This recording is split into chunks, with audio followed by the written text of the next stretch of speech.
अब इसी फॉर्मूले को आगे बढ़ाते, बड़े मजेदार चीज है, वो बोला ना, इसको समझना एकदम हवा हवाई। चौथा हुआ वेलोसिटी को लेकर मैं चार बात बोला, चलो पांचवे की बात कर लूं मैं। यकीन करो अगर आप ध्यान दोगे ना एकदम मजाक से निकल जाएगा पूरा। ठीक है, वेलोसिटी ऑफ साउंड में पांचवा पॉइंट कर दूं। पांचवा क्या भाई, वेलोसिटी इज इक्वल टू, हमने बताया कि भाई gamma P divide by rho होना चाहिए। अब एक बात बताओ, हमने पढ़ा हुआ है PV is equal to N R T, पढ़ा है कि नहीं पढ़ा है? नंबर ऑफ मोल क्या होता है, mass divide by molecular weight को कैपिटल एम से डिनोट कर दूं, ये आर टी पीवी हो जाएगा। मास को नीचे लेके आ जाऊं, P V upon M is equal to R T divide by M. बोल सकता हूं नहीं बोल सकता हो, याद रखना। मास डिवाइड बाई वॉल्यूम होता है, मास डिवाइड बाई वॉल्यूम क्या होता है हमारा, डेंसिटी। तो वॉल्यूम डिवाइड बाई मास क्या हो जाएगा, 1 अपॉन डेंसिटी। अरे यार इसको पता नहीं की जरूरत है क्या, डेंसिटी बराबर मास अपॉन वॉल्यूम यार, है कि नहीं? तो वहां यहां पर क्या होगा, मास डिवाइड बाई वॉल्यूम क्या हो जाएगा, 1 अपॉन डेंसिटी। तो पी अपॉन रो के जगह पर R T divide by M बोल सकते हैं। अच्छा सर क्या जबरदस्त बात बताए, मतलब छठा बात जो मैं बता रहा हूं, वेलोसिटी ऑफ एयर की बात चल रही है, सब एयर चल रहा है।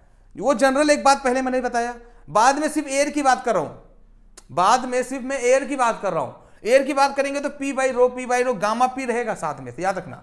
बाकी कोई सॉलिड की बात करेंगे तो वही P divide by rho E divide by rho जो भी रहेगा, एक जनरल बात अलग है।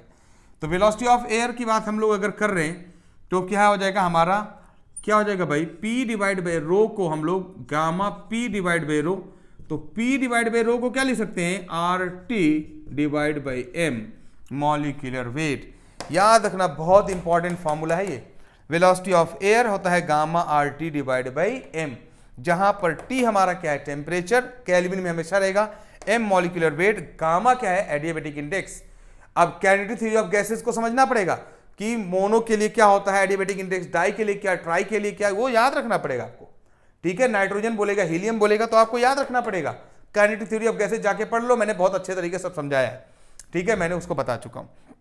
टेम्परेचर हमेशा केल्विन में रहेगा, मॉलिक्यूलर वेट रहेगा, मान लो हाइड्रोजन है तो हाइड्रोजन का मॉलिक्यूलर वेट कितना है हमारा 2, हीलियम की कितना है 4, ऐसे अलग अलग मॉलिक्यूलर वेट होता है। इनमें रिलेशन पूछेगा, बार बार इनमें रिलेशन पूछेगा, आपके क्वेश्चन हो जाएंगे।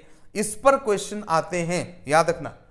आपको पढ़ने के लिए सब पढ़ना होता है ना भाई, ऐसे थोड़ी ना कहीं लिमिट है कि बस यही आने वाला है। पढ़ने के लिए क्वेश्चन तो कहीं से भी आ जाएंगे, लेकिन याद रखना सबसे ज्यादा जो प्रोबेबिलिटी होती है वेलोसिटी ऑफ एयर में क्वेश्चन आने की, वो इस पूरे फॉर्मूले से क्वेश्चन ज्यादा आता है, याद रखना। ठीक है, यहां से ज्यादा क्वेश्चन बनते हैं।